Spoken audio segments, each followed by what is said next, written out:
बिस्मिल्लाहिर्रहमानिर्रहीम। मैं सर सलीम आज आपकी बायोलॉजी की क्लास स्टार्ट कर रहा हूँ। Class 9 biology. First chapter start करते हैं हम। First chapter introduction to biology. सबसे पहले इसके अंदर हम बात करेंगे व्हाट इज़ बायोलॉजी। बायोलॉजी क्या है? बायोलॉजी दो वर्ड्स से मिलकर बना है, BIOS and logos. BIOS means life और लोगोस मीन्स डिस्कोर्स, या दूसरे लफ्ज़ों में हम इसे स्टडी भी कहते हैं। यानी बायोलॉजी साइंस की वो शाख है जिसमें हम लिविंग ऑर्गेनिज़म के हवाले से इल्म हासिल करते हैं। The study of living organism is called biology. Living organism से मुराद ऐसे जानदार जो ज़िंदा होते हों। उसकी पहचान के लिए कुछ चीज़ें हैं जो हमें पता होनी चाहिए कि लिविंग ऑर्गेनिज़म किस टाइप के होते हैं। ऐसे जानदार जिनमें रेस्पायरेशन का अमल होता हो वो लिविंग ऑर्गेनिज़म कहलाते हैं। रेस्पायरेशन क्या है?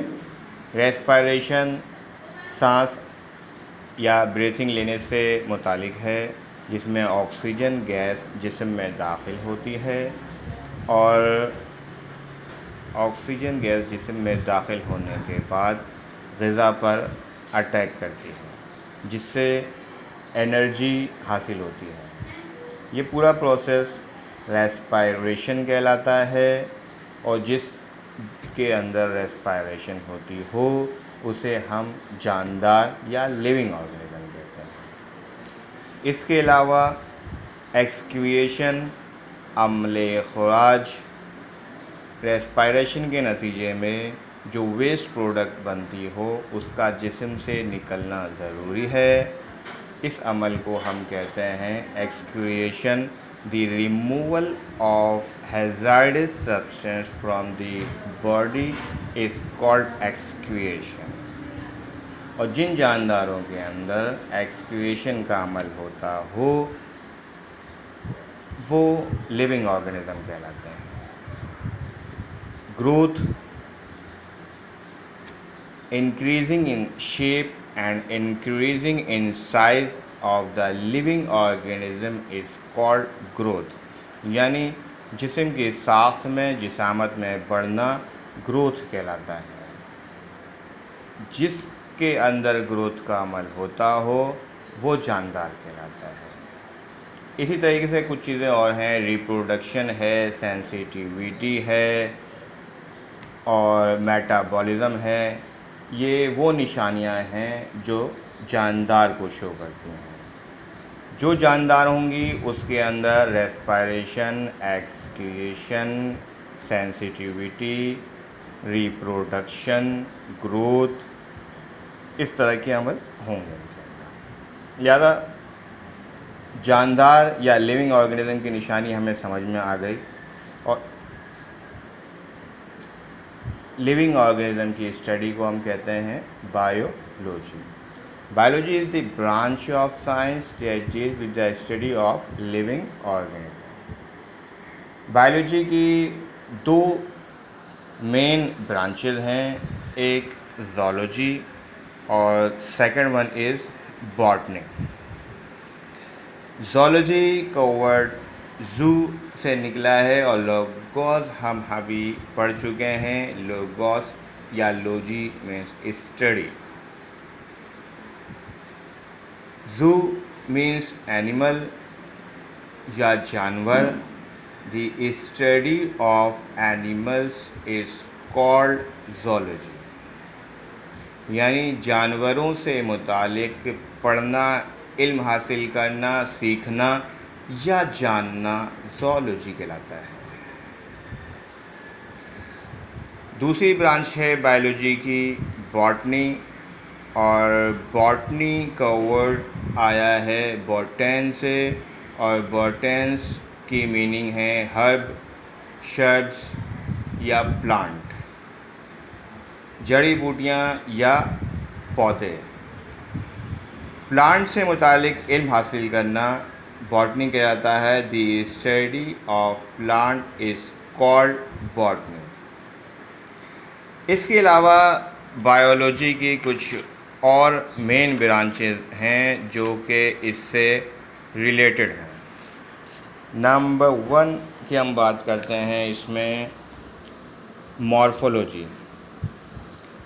ये बात वाज़े करते चलें कि अब जो ये ब्रांचेस हैं इसमें हम लिविंग ऑर्गेनिज्म मींस प्लांट और एनिमल से रिलेटेड तमाम जानदारों के बारे में इल्म हासिल करेंगे। ये कोई प्लांट्स या एनिमल के लिए मखसूस नहीं है, इसमें हम बोथ जानदारों के हवाले से इल्म हासिल करते हैं।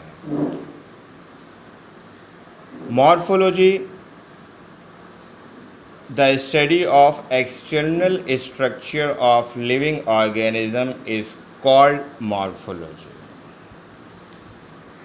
एक्सटर्नल स्ट्रक्चर यानी ज़ाहिरी खुसूसियात, किसी भी जानदार की ज़ाहिरी यानी एक्सटर्नल खुसूसियात के हवाले से पढ़ना मॉर्फोलॉजी कहलाता है।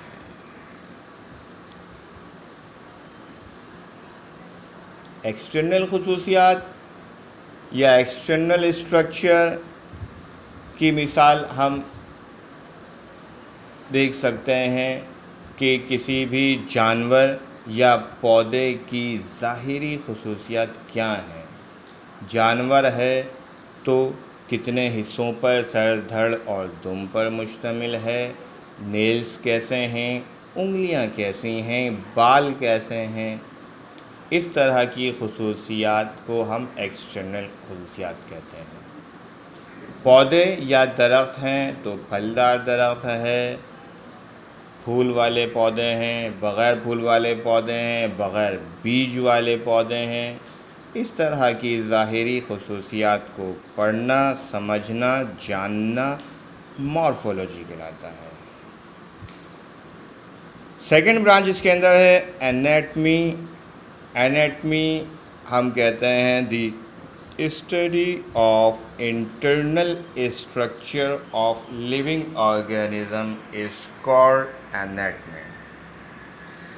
किसी भी जानदार की अंदरूनी खुसूसियात के हवाले से पढ़ना एनाटमी कहलाता है।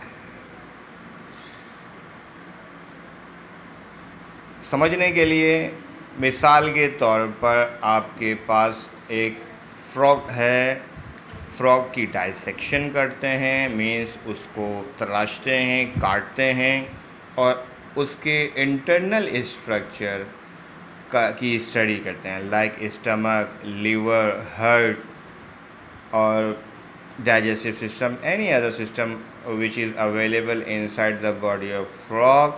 This study is known as anatomy. Clear? Next branch है हमारे पास हिस्टोलॉजी, लेकिन हिस्टोलॉजी से पहले हम बात करेंगे साइटोलॉजी की। साइटोलॉजी का वर्ड साइटो से है और cyto means cell. Cyto means cell. The study of cell is called cytology. The study of cell is called cytology. ये बात समझने के लिए है कि जब हम सेल की स्टडी करेंगे मीन्स उसके स्ट्रक्चर को पढ़ेंगे, उसके फंक्शन को पढ़ेंगे, ये सारी चीज़ें क्या कहलाएंगी? साइटोलॉजी कहलाएंगी। साइटोलॉजी में सेल और सेल की डेफिनेशन हमें पता होनी चाहिए। What is cell? Cell is the basic and functional unit of living organism, यानी सेल जानदारों के जिस्म की बुनियादी और फैली इकाई होती है। यानी हर जानदार का जिस्म अगर किसी चीज़ पर मबनी है या बना हुआ है वो सेल या खलिया कहलाता है। द स्टडी ऑफ सेल या structure, function and composition of cell is called cytology. तमाम जानदारों का जिस्म सेल से बना है, एक सेल, दो सेल और लाखों करोड़ों सेल से के बाद जो है एक ऑर्गेनिज्म वजूद में आता है और इस सेल की स्टडी करना साइटोलॉजी कहलाता है। साइटोलॉजी के बाद हम दोबारा आते हैं हिस्टोलॉजी की तरफ, और histo means tissue, histo means tissue, the study of tissue of plants and animals is called histology. The study of tissue of plants and animals is called histology. अब हमें ये बात पता होनी चाहिए कि ये टिश्यूज़ क्या हैं। टिश्यूज़ कहते हैं a group of cell which are similar in shape and size is called tissue। यानी इससे पहले जो हम सेल पढ़ रहे थे, cell is the basic and functional unit of living organism, में सेल जानदारों के जिस्म की बुनियादी और फैली इकाई है। यानी सेल के मजमूए को हम एक सेल से ज़्यादा सेल जब आपस में मिलते हैं, जुड़ते हैं, तो इस अमल को हम क्या कहते हैं, ये जो चीज़ बनती है टिश्यू कहलाती है। A group of cells which are similar in shape and size is called tissue. Clear? The study of tissue is called histology. Definition मुख्तलिफ अंदाज से बयान कर सकते हैं। डेफिनेशन हम आप बुक्स में जो अवेलेबल हैं उससे याद करें, नोट्स में जो अवेलेबल है उससे याद करें, रेफरेंस बुक में जो अवेलेबल हैं उससे याद करें, हम जो लिखवाएंगे आप उनसे याद कीजिए। जो डेफिनेशन इजी लगे वो डेफिनेशन याद करनी है। मॉर्फोलॉजी, एनाटॉमी, हिस्टोलॉजी, साइटोलॉजी, और next one is physiology. Physiology कि it is the study of function of different parts of living organism. जानदारों के जिस्म के अंदर जो डिफरेंट ऑर्गन्स हैं, इनके फंक्शन को पढ़ना फिजियोलॉजी कहलाता है। The study of function of different parts of living organism is called physiology. Parts मुख्तलिफ हो सकते हैं। बॉडी पार्ट्स में हार्ट है, लीवर है, किडनीज हैं, स्टमक है, यानी डाइजेस्टिव सिस्टम का पूरा सिस्टम अवेलेबल है। इसके अलावा ब्रेन और डिफरेंट चीज़ें हैं। यानी इनके फंक्शन को पढ़ना, ये क्या करते हैं, कैसे काम करते हैं, ये सारी चीज़ें फिजियोलॉजी में आती हैं। Next one branch is ecology, और इकोलॉजी हम कहते हैं the study of ecosystem is called ecology. The study of ecosystem is called ecology. अब हमें ये बात पता होनी चाहिए कि ये इकोसिस्टम क्या चीज़ है। इकोसिस्टम हम जिस माहौल में, जिस जगह रहते हैं, यहाँ पर हमारा रिलेशन जानदारों के साथ भी है, जानदारों से मुराद जानवरों के साथ भी है, पौधों के साथ भी है, और दूसरे गैर ज़िंदा अवामिल के साथ भी है। यानी हमारा कांटेक्ट बायोटिक कंपोनेंट से भी है और एबायोटिक कंपोनेंट से भी है, जानदार अवामिल से भी है और गैर जानदार अवामिल से भी है। जानदार अवामिल में प्लांट्स आ जाते हैं, यानी हमें सब्ज़ियाँ, फ्रूट्स और दीगर चीज़ें, सिर्फ हमें नहीं दूसरे जानवरों को भी पौधों से ग़िज़ा हासिल होती है। इसके अलावा हम या दूसरे जानवर जैसे शेर और दूसरे जो जानवर हैं वो दूसरे जानवरों का शिकार करते हैं अपनी ग़िज़ा हासिल करने के लिए। यानी कि हमें ज़िंदा रहने के लिए बायोटिक कंपोनेंट की ज़रूरत है, यानी हम पौधों को भी ग़िज़ा के तौर पर इस्तेमाल करते हैं और जानवरों को भी ग़िज़ा के तौर पर इस्तेमाल करते हैं। दूसरी बात जो मैंने की थी, गैर ज़िंदा अवामिल, यानी हमारा वजूद गैर ज़िंदा अवामिल के बग़ैर भी मुमकिन नहीं है। गैर ज़िंदा अवामिल क्या हैं हमारे लिए? एयर, लाइट और सॉइल, मिट्टी, पानी, ये वो चीज़ें हैं जो गैर ज़िंदा अवामिल हैं। इसमें बज़ाहिर ज़िंदगी नहीं नज़र आती, लेकिन इसमें ज़िंदगी है।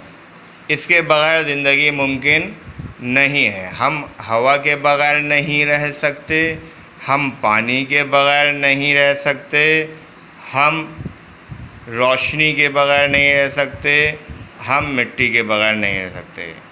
यानी प्लांट्स को ग्रो करने के लिए मिट्टी की ज़रूरत है, पानी की ज़रूरत है, रोशनी की ज़रूरत है। ये वो अवामिल हैं जो एबायोटिक कंपोनेंट कहलाते हैं, और एबायोटिक कंपोनेंट हमारी ज़िंदगी के लिए बहुत ज़्यादा इम्पोर्टेंट होते हैं। हमने इकोसिस्टम की बात की थी, यानी बायोटिक और एबायोटिक कंपोनेंट, ये दोनों वो कंपोनेंट हैं जो बना रहे हैं इकोसिस्टम। यानी इकोसिस्टम बायोटिक और एबायोटिक सिस्टम कंपोनेंट को मिलाकर बनाते हैं, और इसकी स्टडी क्या कहलाती है? इकोलॉजी। आसान लफ्ज़ों में माहौल में मौजूद जो अवामिल हैं जानदारों के लिए ज़रूरी हैं, उसके रिलेशनशिप की स्टडी को इकोलॉजी कहते हैं। Next branch is embryology. Embryo का वर्ड आया है एम्ब्रियोलॉजी का एम्ब्रियो से एम्ब्रियोन।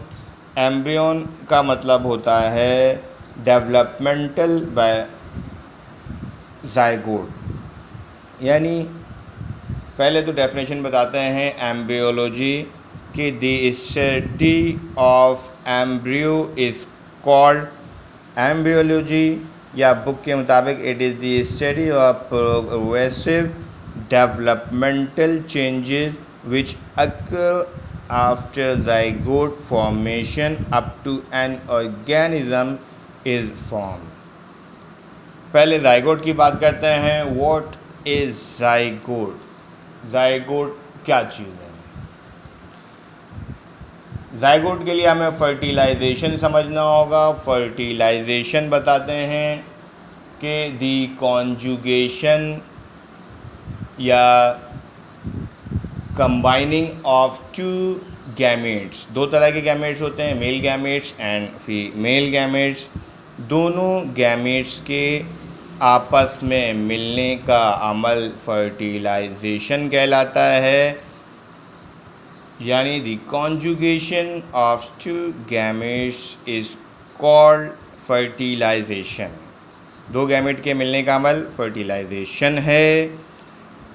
The result of fertilization is zygote। Means जब दो गैमेट आपस में मिल जाते हैं तो बनाते हैं ज़ाइगोट। ये ज़ाइगोट मुख्तलिफ प्रोसीजर अवामिल से गुजरने के बाद नए जानदार में या ऑफस्प्रिंग में कन्वर्ट हो जाता है। तो इस जायगोट को during development into the offspring is called embryo. इसका नाम हम उस वक्त तक एम्ब्रियो देते हैं और study of embryo is called embryology. Next branch हमारे पास है टैक्सोनॉमी, और टैक्सोनॉमी हम कहते हैं the study of classification, scientific naming and identification of living organism is called taxonomy. यानी जानदारों की क्लासिफिकेशन हम कहते हैं दर्जाबंदी को। दर्जाबंदी करना बहुत ज़रूरी है। दर्जाबंदी करने से जानदारों के इल्म में आसानी हो जाती है। जानदारों को पौधों को पढ़ना आसान हो जाता है। साइंटिफिक नेमिंग यानी हम उसका बायोलॉजिकल नेम रखते हैं या बॉटनिकल या ज़ूलॉजिकल नेम, इससे भी उसकी आसानी होती है और पूरे वर्ल्ड में उस नाम को जाना जाता है। इसकी स्टडी क्या कहलाती है? Taxonomy. Shortcut definition, the study of classification of living organism is called taxonomy. यानी जानदारों में दर्जाबंदी करने के इल्म को टैक्सोनॉमी कहते हैं। Next branch is genetics. Genetics कहते हैं द